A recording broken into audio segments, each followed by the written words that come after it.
Welcome to this video on make or buy decisions. This management decision involves determining whether a product or component should be manufactured in-house or purchased from an outside supplier based on the fundamental question, is it cheaper and better to make it ourselves or buy it from outside? Let's look at the criteria that favor the decision to make a product in-house.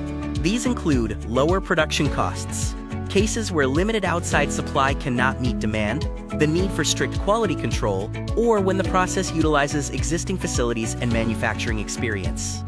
Conversely, the decision to buy from an outside supplier is favored when it requires high capital investment in facilities, there are more profitable investment opportunities, existing capacity is better used elsewhere, or due to skill gaps, legal barriers like patents, or seasonal demand. This table summarizes the key factors to consider, whether it is volume of production, available capacity, technical expertise, quality requirements, capital investment, confidentiality, or lead times. Each factor plays a role in shifting the decision towards making the product or buying it. To help make these decisions, firms typically use three types of analysis: simple cost analysis, economic analysis, and break-even analysis. Each provides a different perspective on the financial implications of your choice. Simple cost analysis compares the variable costs of production against the purchase price.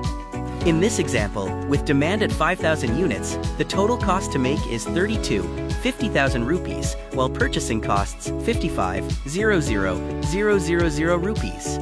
Because making is cheaper, the firm should choose to manufacture.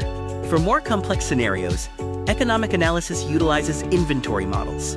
These formulas help determine the economic order size for purchased items, or the economic production size for manufactured items, along with the associated total annual costs. Here is an example of applying these models.